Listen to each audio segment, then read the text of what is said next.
Hello. I'm here, sweetie. I think we got it to stop. I think it completed. Did too. It was really, well, what I did was I clicked the button as if I were going to play it and then clicked it again to turn it off. It's real strange because it was only supposed to be 58 minutes long, and it went like an hour and 8 minutes or something. I don't know. Anyway. So Dr. Tim had to do a pre-recorded show. I think we've got it completed now, so why don't you go ahead and open up, sweetie? Yeah, so we are on the second hour, a little less than the second hour now, 48 minutes of MindShifters Radio. Your phone's doing that flutter thing, Jeanie. Okay, I'll hang up and call back in. You introduce it. Okay. So welcome once again to the last 3/4 of an hour of MindShifters Radio for today. Dr. Tim had to play a pre-recorded show, so that was when he did back, I'm not even sure what the date was, a couple of years ago. Guy Finley does some awesome stuff, great storyteller. In any event, we welcome you to the second half of the show today, and we've missed you the last couple of days, and that's been of necessity. Saturday morning, we did our monthly MindShifters and Still Point breathing session. It was really powerful, and while I facilitated, Jeanie laid down to breathe as part of the workshop. Of course, we've been through a lot with her dad, having been ill about a week earlier. He had aspirated some food into his lungs, which created a lung infection. And they tried to treat it at the residential facility he was at and weren't having much success. So we went over to just see what was going on and had called emergency services, and he just wasn't getting the care he needed. So we ended up transferring to the hospital, and he was there. They expected he was going to just be there for a day or two, and then take him into a rehab facility where he'd get some breathing therapy and therapy on his hands and such. But the load on his lungs from this aspirating food and liquid was too much. They decided he had some throat challenges, so they actually kept him in the hospital for a couple more days. But on Saturday, when we did Still Point breathing, Jeanie went into a really deep, sweet space with him, where she was able to have a conversation. And my take is her conversation was soul to soul with her dad. And, his body was pretty frail. He'd been through quite a bit, another round of antibiotics, and, several days laying in a hospital bed without being moved. The whole thing of him not walking happened back a year, December, when he got COVID, and they laid him in the same hospital for 11 days without getting him out of bed, as far as we can tell, and he hadn't walked since. So in any event, in the Still Point breathing session last Saturday, Jeanie just had this really deep conversation with him and said, Dad, if it's time to let go, then it's time to let go. You've suffered enough, you've been through enough, and it had been a challenge for Jeanie to think about her dad passing. There was a lot of trauma and pain in it for her. And in the week before, she just did some really deep processing work. And so on Saturday, was able to have that conversation with him and say, and Dad, if it's time to go, then let go. And Jeanie, maybe you want to pick it up from there and share what happened from there? Yeah, so it was just really powerful. And then after the Still Point class was over and everything, then we went to visit Dad. And is it clear now, or is it still fluttering, Michael? You're clear. No, you're good. Okay. And so we went to visit him, and Michael fed him some applesauce, and I gave him some milk, and he wasn't talkative, and they said he hadn't been talkative all day. He'd kind of been in his own zone. And I gave him a sip of water, and he got choked on it. And so we called the nurses in, and they were, attempting to help him. And he sat up, his eyes got super big. He looked up in the upper left corner of the room, and then he just laid down and went. And they were going to come in with a crash cart and bring him back, and I said, no, let's leave him. I said, he's already in glory. And so I called my brothers and let them know, and they both came in yesterday morning, and we went to the funeral home to make all the arrangements and everything. And then one of my brothers needed to go back. He has certain things he has to criteria he has to meet to keep his pilot's license, and he had to go back last night. And so the funeral home just was miraculous. They got Dad ready, dressed, and in the coffin that we picked out, and gave us a room. And so, you know, the immediate family that lives here, and we were able to spend time with Dad. And Aria was a jewel. She just kept all of us entertained, and yeah, Aria really became the social director, didn't she? Yes, she did, and she kept us all in a good space, and then we all went out to eat afterwards. And my youngest brother went back home, and then we met my other brother this morning for breakfast, and then he headed back home. And we're going to wait. There were so many things already planned and scheduled, and people out of town, and so on April the 5th, we're going to have a service at the family graveyard and just celebrate his life there. And they've actually, my brothers asked Michael if he would do the service. So that's an honor. Yeah, it's sweet. And just an interesting little aside was that, you know, Jeannie's talked a couple times about she's been working to take some weight off, and she'd been a plateau for several months, and concurrent with letting go of the trauma around the thought of Dad leaving, what is it, Jeannie, in the last 3 or 4 days you've taken off 3 pounds? It just dropped off. Yeah. And so letting go. Yeah, we haven't a tremendous amount, but we've eaten. And it's just, you know, since Saturday night to this morning, it's like 1.5 pounds a day. So letting go of the burden, I guess. I think everybody who listens to the show regularly knows that each time your dad's come up, your voice chokes up and tears come, and to even talk about him passing has been a big trauma for you. And I just acknowledge you for the letting go of that trauma, that you could just share what you just shared with a clear voice in a space of love in your heart, and just support for Dad, that it was time for him to move on. It was really very profound. Actually, I had some pictures that I'd taken of Aria the day before. We were in the car, and she decided to put my hat on, and she made up a thing where she wanted to mimic Papa, mimic me, and so she put one finger over her, just below her nose, and it was a mustache, and then 3 fingers on her chin, and that was my beard. And it just was such a cute picture. I took 5 or 6 pictures, and so I had just shown them to Dad. He was just looking at them, and he wasn't communicating much. He did finally say hello to us after 4 or 5 requests, but the nurses had said that he was just kind of out of it. I think he was actually starting to leave at that point. And she said I fed him some applesauce, and she gave him some water and a little bit of milk, and all of a sudden he just looked up in kind of a strange direction, sort of up and to the left. And you know how in cartoons you see a cartoon character and its eyes just pop out of its head? Well, that's what his eyes did. I mean, they literally just were like, and he took a last breath and let go. It's just a sweet space, and the nurses, when they, you know, he was so fragile. It just didn't make sense. What kind of damage would they do trying to get his heart started and all again? It just didn't make sense to put him through that if they had brought him back, and what damage they would have done and how much more suffering. So we just said, please stop. He wanted to leave. It's time. And just let him go.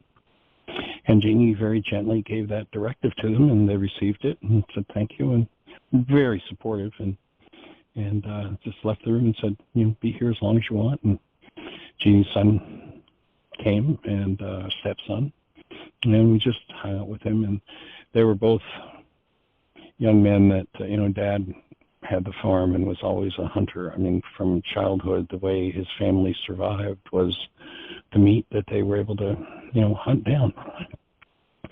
And so he had taught each of them how to skin a deer and how to prep it. And so there was a lot of conversation, appreciation from the 2 boys for the time they had with their grandfather. You know, they're 35 and 42 or so, 43. So they had their grandfather for all those years, which is really pretty awesome. And they were always on the farm with him every fall hunting. And so there was just a lot of conversation about appreciation as we just kind of sat in the space. Jeanie and I took about a half an hour before we called anybody and just sat with him and sat with the energy of his letting go and the sweetness of the space. And it was really sweet. I mean, the local funeral home here was just fabulous, the way that they got him ready so fast.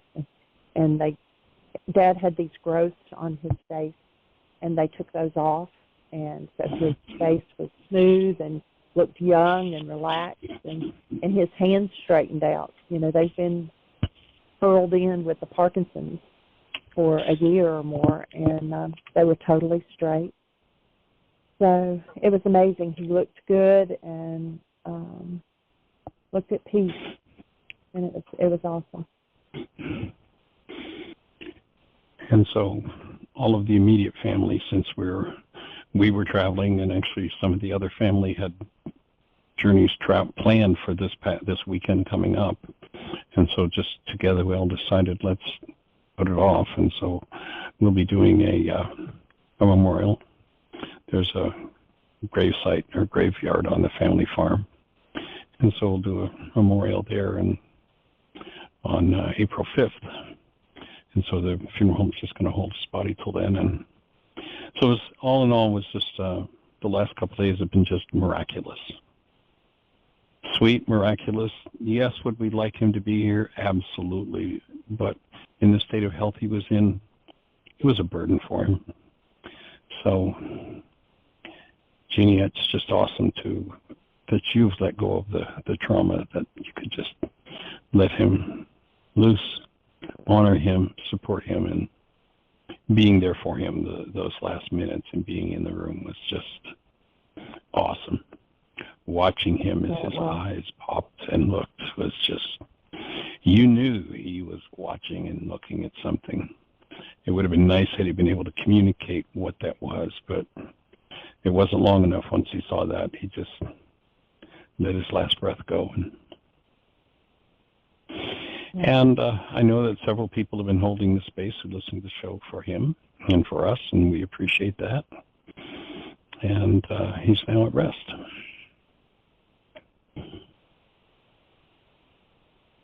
It's kind of interesting that this is the second time in about 3 weeks that I've been in the room with someone as they passed, and the serenity of that space, being able to bring love present to that space. I think the nurses were more in an agitated and upset state, and it was a matter of holding space for them, and they were really sweet and kind. I mean, they just hugged Jeanie and held her, and it was just a sweet and powerful experience.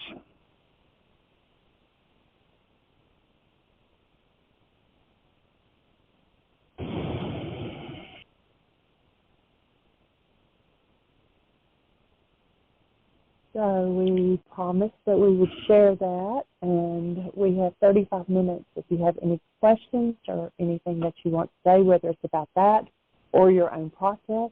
And I think we had a young man who was going to call in today, too, with his process.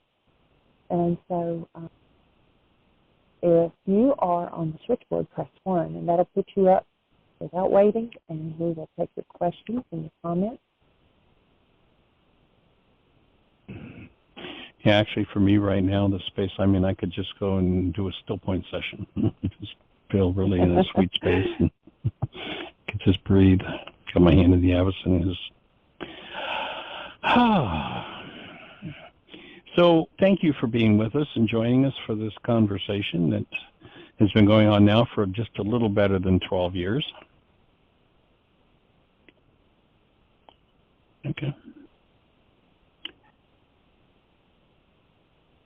And, of course, the conversation is about first century Aramaic forgiveness and the benefits that it and the corollary tools that we've developed around that forgiveness process can provide in terms of moving through and removing these pained, traumatic realities that we project into so many experiences, and realizing that the truth of who we are holds no trauma whatsoever. It only holds that sweet, active presence of love.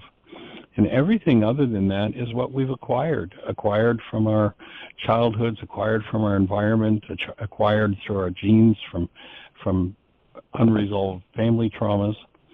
And so we're delighted that you're here to join us and to acquire these tools for really, literally facing, embracing, and removing every form of trauma that the world has passed on to us, or that we've acquired through implication in interaction with the world, or perhaps, as we've spoken about in many cases, it's direct power person messages that usually start out with the kind of thought that there's something wrong with you, you're broken.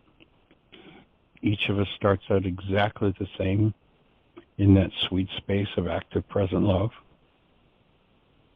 And then the world begins to impinge upon that state of love with messages that, if we get lost in them, can make it seem like life is a very traumatic experience. And so it can become so.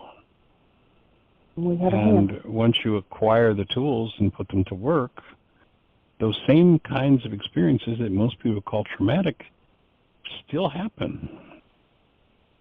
But if we don't bring trauma to them, they're not traumatic. It's not the happenings that are traumatic. It's what we hold unresolved within us that brings the trauma to life. And so let's say hello to our caller, Jeanie. Awesome. This is, I believe, David, 206. You're on the air. Who do we have? Is it David? Yes. Can you hear me? Hey, welcome. You're loud and clear. Oh, good. So, how are you today? Would you like me? I'm good. I'm just relaxing. I actually have a couple of days off from work, so nice. It feels good just to rest and do nothing. That's a good thing. So that, yeah. So, I got some pictures to hang up on the wall and kind of just take my time. I'm not rushed. Sweet. So, I wrote you a question, and this question has been, or this issue has been kind of a dilemma throughout my whole life in the interactions with people, and a lot of it is with somebody in authority, or somebody has, or I perceive they have more power than me, that I'm like kind of right. dependent upon like what their decisions are. So I know, because I'm doing codependence to interdependence, and so this issue is becoming clearer and clearer, and I'm noticing that when you talk about a thought cluster, I do have a thought, like several thoughts just bound together, like anger and guilt and fear and weakness and all of this, and it just causes this like stalling confusion inside of me, and I feel like I'm kind of like a car that's backfiring mentally, right? If that's a comparison. So got it. I'm trying to unravel it. So I'll just read what I wrote you guys, you and Jeanie. Go for it. And okay, so this is okay. So I say, hi, I'm doing codependence to interdependence, and currently at a repeated impasse that I frequented, but now with more clarity of the history and dynamics that are involved. As a very young child, I took on the blame that was not mine in the family to keep the peace and attack away from me, and naively thought this would make my family members happy and get along better. My parents fought a lot, and my older brother was pretty cruel, so as I grew up, I would do the same, feel sorry for others, put myself last, and be calm and supportive, and eventually not get reciprocated. I'd get marked at school and work and with other people in interactions of being the nice guy that is not a squeaky wheel, the ever-ending listener, the guy that's put on a pedestal as a symptom manager in a romantic relationship only to get demonized if I miss a goal. But I do realize this is my inner stuff trying to get healed, and this is an old issue where I lost my true self by my power person. Now again, I'm in the work dynamic with scheduling, and the complainers get the topics, and I get whatever's left. I did talk to my boss, and she listened to all of her, she listened and I listened to all of her problems and her hand-wringing, and then was told how calm I was. I do feel the rage and guilt again, but it is way less. I've tried to deal with this issue in the past for a while with therapists, only to have it happen with them. Any suggestions, guidance? I feel I'm more open to do the work because the inner intensity is much less now. Powerful. Powerful to come to confront that kind of a reality in your mind and have such clarity on it. Nice work. And the sense I get is that the worksheets that you're going to need to do around this issue are going to have to be worksheets where you are number 1C, where you are the object of attention yourself. Yes, it has been an issue. Right. And the goal, I suspect, from everything that I hear and the sense I get, the goal that you're going to be working with is going to be just the goal to honor yourself. And it might be things like courageous, cancel the goal to be courageous, cancel the goal to speak up for yourself, and canceling the goal to honor yourself. And as you do those worksheets, I suspect what's going to happen is you're going to drop into that original place where, in the face of what sounds like your power person, you gave up yourself. You stopped honoring yourself. And maybe it came from messages they gave you, and maybe it just came from what you assumed from the environment at a very early age. But that sounds like where your next big piece of work is going to be. Does that fit? Does that make sense? Yeah, exactly. I mean, that's the core, or one of the core issues I've been struggling with is valuing myself and feeling guilty. Exactly. About it. I was raised Catholic, and that's been a big teaching in my family and in my life. And even though rationally I know it's not real, but there's a part of me that still clings onto that. Right.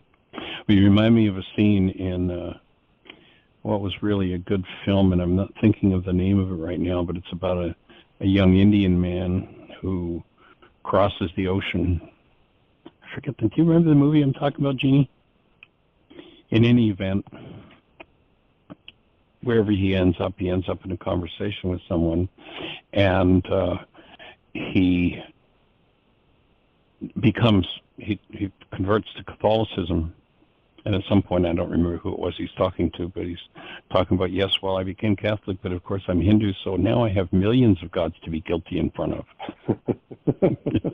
So Pi, story of Pi or something like that. The story of Pi, right. Yeah, that was with the tiger in the boat. It was such a great line. Yeah, I got millions of gods to be guilty in front of.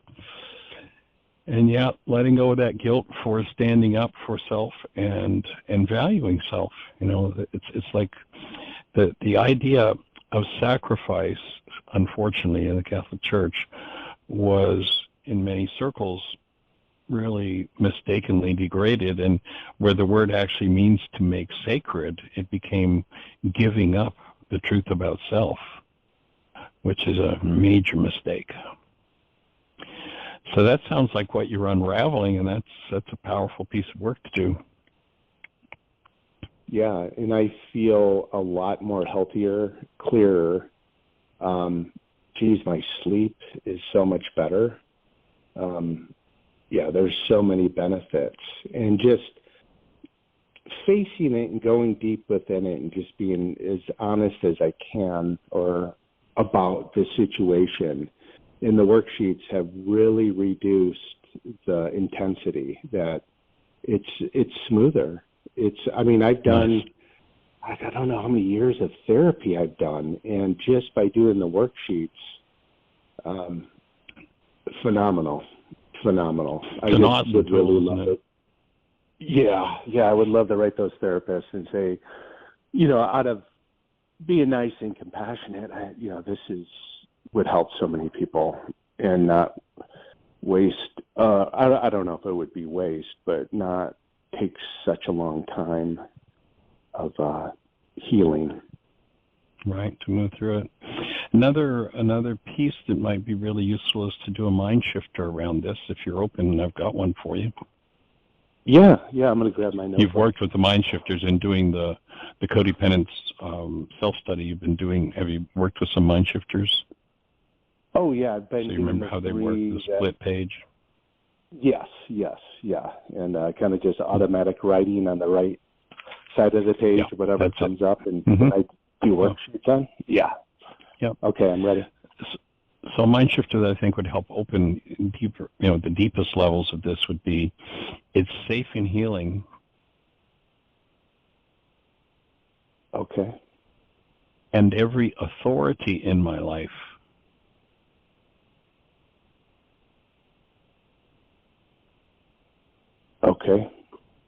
appreciates it when I proclaim the truth of myself as love and my importance. Are you breathing? Oh, yeah. This would be a good time. This would be a good time to take a breath. Yeah, I did. Yeah, when you just said that, I did kind of notice that pause. Good.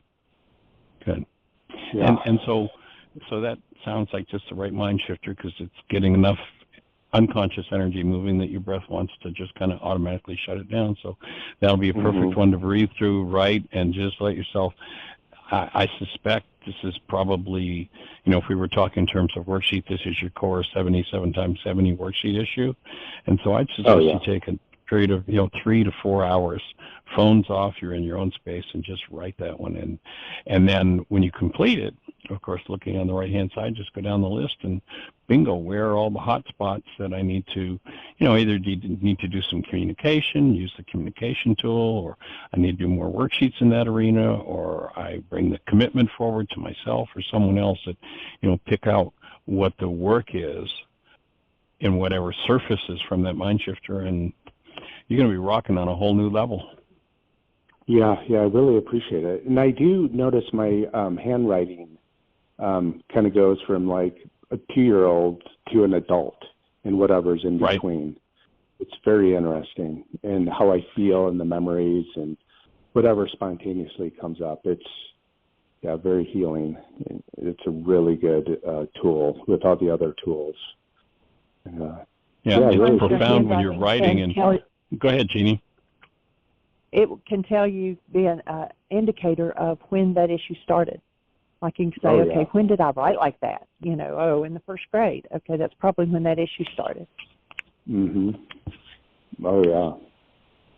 For sure. It even looks like before I even knew how to write on some of it. Yeah. Pre-verbal or something. Yeah. Right on track. Yeah, I sounds really like you're really making some giant strides. That's awesome. Yes, I am. But I would like to write down some more questions and call in the show a little bit more often. That would be awesome. That's an important part of the self-study of that codependence intensive, is that we're here for support, and even the smallest questions, if you'll bring them to the show, can open some of the biggest spaces in the mind in the healing process. So we're just delighted to have the conversation with you any and every time, every day if necessary, if things get really hot. Right. And I'm very grateful for that. Sweet. Well, any other thoughts for you? Honored and delighted. Nothing. Yeah, nothing right now. I think that's probably enough for right now. And just kind of keep chiseling away and keep moving forward. Nice. Well, it'd be awesome if, when you write, I'd love to hear some of the results of what comes up with that mind shifter. So if it's appropriate to share, I'd be delighted to hear back from you. Yeah, I will do that for sure. Awesome. All right. Well, lots of love and blessings. Appreciate the call. All right. Take care. All right. Bye-bye.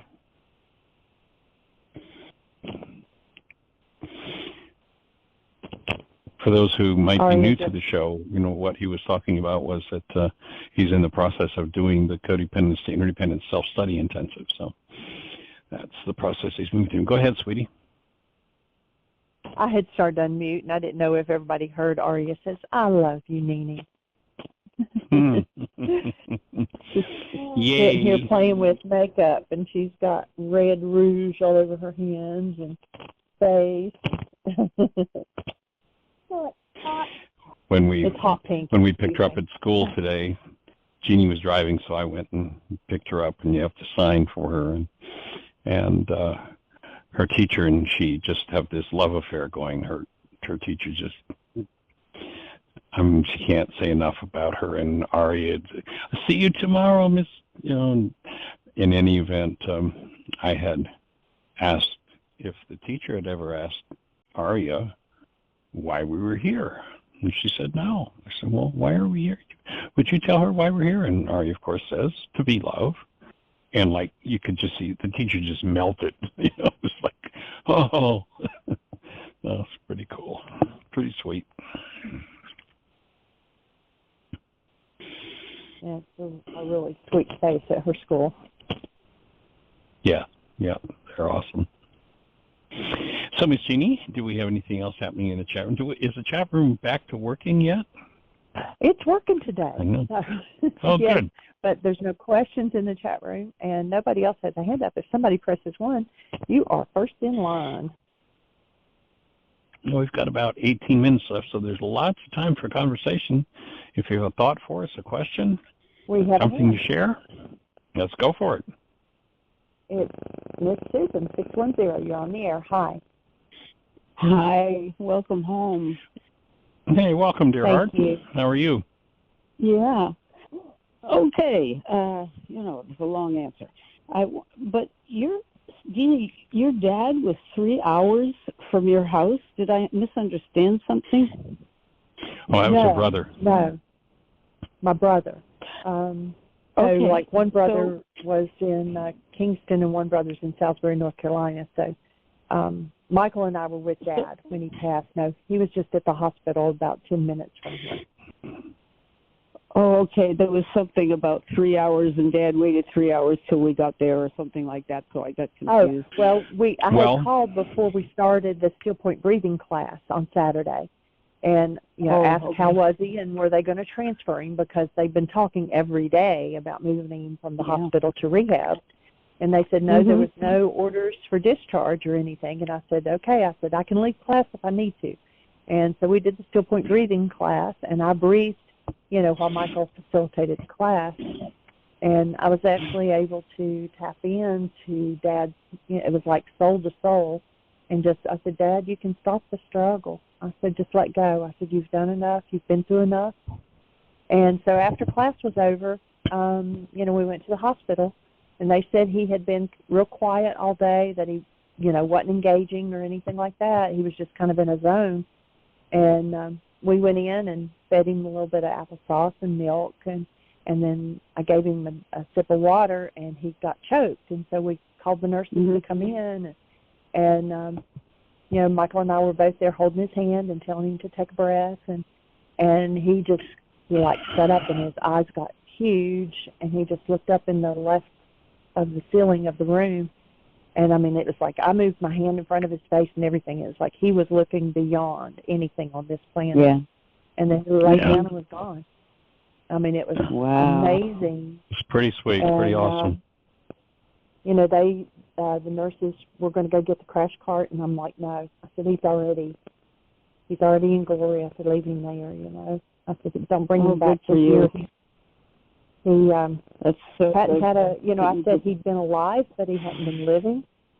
And, if they brought him back, the only thing he had looking forward to was going to rehab. And, if he hadn't gotten better there, then he was going to, go into long-term care. And, it's, what did he have to look forward to here, And so I said, don't bring him back to this. Just let him be. He's already there. I think when he sat up and looked up in the corner, I think he left then. and his body Yeah. slowed down. Yep. That's so And good. of course, I cried, and the nurses were so kind. I mean, they just hugged, and it was really sweet. And Ryan came up, and Brandon came up, and we all just stayed in there for a couple of hours, and they told us if we needed anything, and said stay with him as long as you want. And then yesterday we had a private viewing with the family, and then my brothers both had gone back to their respective homes, and everybody already had things planned and airline tickets made and all kinds of things and doctor's appointments. And so we just all decided to wait until April the 5th when everything was over for everyone. And we're going to have a service down on the farm at the family graveyard, and they've asked Michael to officiate. So nice. Yeah, it's really nice. That's an amazing story. It was a blessing. I've It was heard a of- blessing. We're so thankful that he waited for us to get there. I mean, we were only there for about maybe a max of 30 minutes. So it was just like, they had said, as Jeanie said, that, he's kind of non-communicative, which has been unusual for him recently. And I think he had already started the process of exiting, and he just waited for us to do the final letting go. That is so interesting and so wonderful. I've seen people wait for their families to come when we worked at hospice, and I've also seen people wait for them to leave, and then they can die. They don't want to do it when the family is around. So, for many, it's a very private thing. Yep. Yeah. Wow. A good friend of ours was in hospice, and she told me, would you move over? And I said, okay, sure, what? And she said, you're standing in front of my mother. She's already seeing beyond. She died the next morning, but she was doing what Jeanie or Dad might have been doing, is maybe he saw somebody coming to get him. Who knows? But I think so. I agree. Certainly seems totally reasonable to me. Yeah. Probably his wife, probably Mom. Yeah. She had left rather suddenly about 5 years ago. Oh, wow. And, she was taken to the hospital for some heart challenges. And they checked her over and said, everything's pretty much fine, but we'll give her for the night and just do some tests. And she instructed Dad to leave because it was getting dark and didn't want him driving in the dark. So he was about 20 minutes from the hospital. And by the time he got home, his phone rang saying, you need to come back. She's left. It's just. Oh, my God. So I suspect that, and they were very connected, so I suspect that it was probably him or her that came to go with him. Oh, yeah. It's so good that you did that. I have so many doctors in my family, and they all say, we are instructed to keep them alive. Often the families will not let them go. And the amount of stress and the amount of money that is spent on patients in the last 3 days of their lives or the last month is just insane, they say, and so it's wonderful that you just let him go. Well, he was already fragile enough from what he'd been through. He was aspirating food and lung infection and antibiotic. He was so fragile that, we stopped. They were starting to come in to do a resuscitation, and we just talked for a half a second, and it was just like, no, what kind of damage? You hear people, they resuscitate their broken ribs. There's, like, what? Oh, yeah. He wasn't coming back to a robust, vibrant body, so. Right. It was just, I think, the right thing to do, to just bless him and thank him for all that he brought to the world. He leaves a legacy, a very large family of just wonderful, sweet people. Every July 4th, he always hosted a family reunion down on the farm where anywhere from 80 to 200 people would show up for 3 or 4 days together. And I've done that gathering, I'm not sure now, 4 or 5 times. And with all that family in that space, they're out camping in a field basically beside a river. I've Wow. never seen a crossword in those 5 or 6 years that I've been at that reunion. So that's the kind of family that he inspired and created, and so Isn't he that definitely left a wonderful? legacy behind. It is. It really is. And then, and I get the bonus of Jeanie in the package, I mean, how can I argue about that? Yeah. Right. I'm blessed. What are you going to do now? Are you going to stay put? Well, we still have Aria, and We've got we still a granddaughter have our here. gardens, but life is definitely, going to be different. I mean, for 4 years now, it's kind of been wrapped around at least every other day, been in to see Dad. Of course, for the next, I don't know how long it'll take me, but trying to get everything closed, and finished and concluded and text. Wow, I know it things takes like ages. That. But it went really smooth yesterday with, getting things settled and, just cooperative. I had written out, kind of based on Mom's obituary, I'd already written out Dad's, because there's so many family members. I mean, he was one of 12 children, and then he's got 4 kids and 17 grandchildren, 1 great-grandchild, and so getting all of that together for the funeral home and typing out the names so that they didn't have to try to figure out if they had the right spelling. And oh, my God. It just You went would so get smooth. stuck with that one, Jeanie. Huh? You would get stuck She's the with family that one, scribe. but you're the perfect one to do it. And I'm also, when I went in and I already had Dad's military discharge and all that, so they can have a military honors at the graveside, and I had nice. all of that stuff already, and Social Security numbers, and just everything. And I said, I know, Good my for OCD you. kicked in. Oh, that's great. And the funeral home was just amazing. They had suggested, were. well, if you want to come tomorrow, we'll have everything ready. And Stephen, Jeanie's brother, had to head back home because he's a pilot, and he had medical physicals to do for his pilot's license, so it's something he had to do. And so we said, gee, he's got to go. Can we do it? And he said, give us an hour.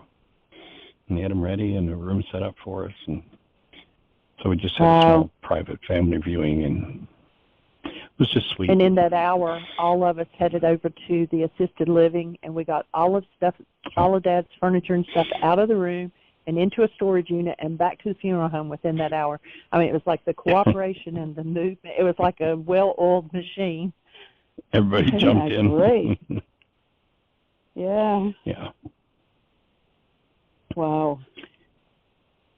And so we'll be remaining right where we are. We've got Aria Rain to raise. She's 4.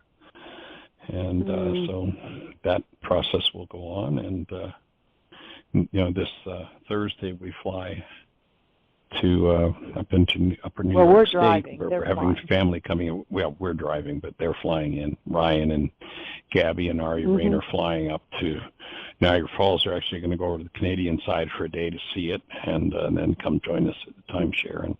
And a bunch of my family's coming down, so we're just going to have a week together to play. So, but we'll be doing the radio show from there. Yeah.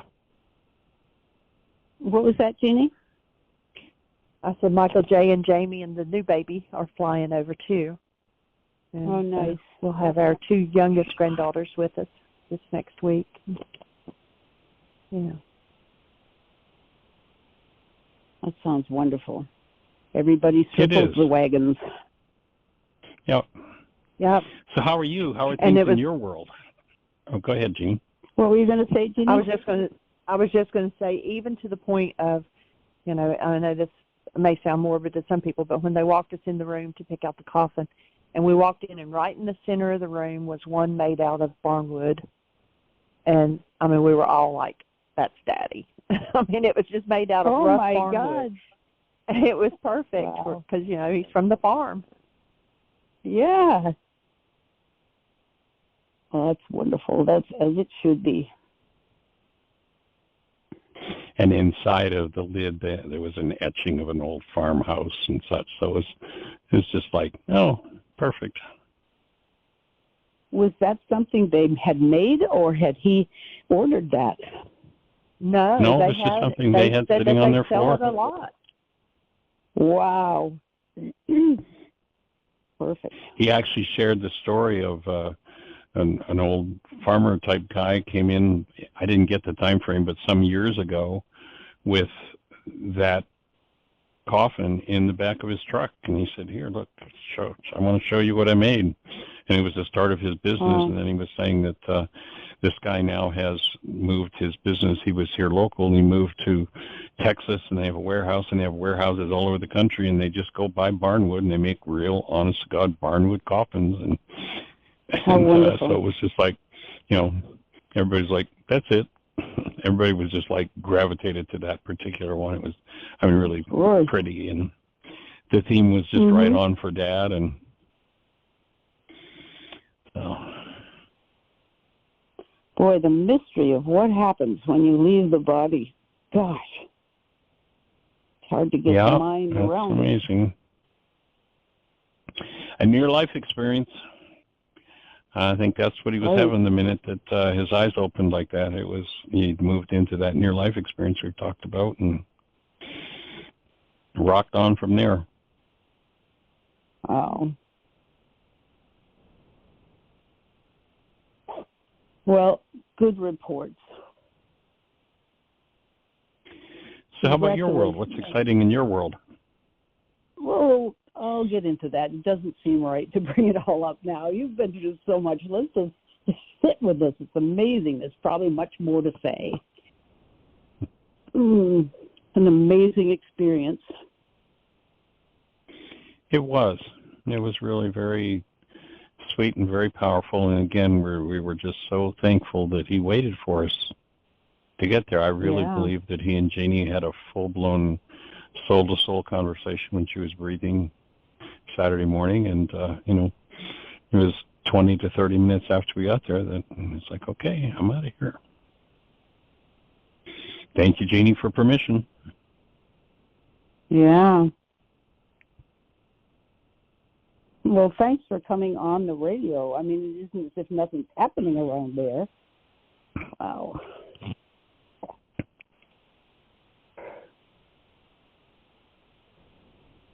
So I was confused. I came on for your show. I thought Tim Hayes had a rerun, and I've been so busy. I've got to go to Ohio in another day and take a grandson to see some colleges, and I thought Tim was running a rerun, so I didn't even listen. And then when I dialed into yours, it seemed like a rerun too, so I got right off and went back to work. Well, Tim did do a rerun, but it ran over. So right at the end of it, we had trouble getting it to shut down when we were starting our section today. So that's what happened. So the conversation transitioning from Tim's show to our show back when he did that one a couple of years ago just kept running for the first 5 or 6 minutes of today's show. So it was and then a when little he confusing. started talking to Michael, I got up and went in there and I said, "Are you talking or is it still the recording?" It was like the switchboard wasn't showing that it was playing, and it kept going, and it sounded like Michael and Tim were having a conversation. It's like, I don't know how to stop it. Yeah, that's weird, isn't it? Yeah. It was strange. Divine order. The other day, yes. The other day, Tim ran a rerun, and I didn't know it was a rerun, and I came on too late to find out it was a rerun. Then he said, 6:10, you pushed the button. And I said, I have not, to myself. And then I realized it was a rerun. I was talking on there. You were listening to yourself. It's to hear yourself. I know. And I thought, what? I'm not saying anything. What's going on here? Yeah. Did his input have any new insight for you? As a matter of fact, it did. I won't go into it, cool. But yeah, it was good to hear it again. That's one of the good reasons to keep old worksheets and go back over them, because they've always got more gifts to give. Yeah, and you don't even remember what you did, which is horrible to say. Yep. But I had done a big piece of work, and I got reintroduced to it. It was very good. Yeah. Sweet. All right, it's 2 o'clock. Sweet. Carry We're on. down to the last few seconds, yes. Well, you have a blessed day. Appreciate you. And everybody, thanks for Thank joining you. us. Thanks. Have the best year yet of your eternal lives. Blessings.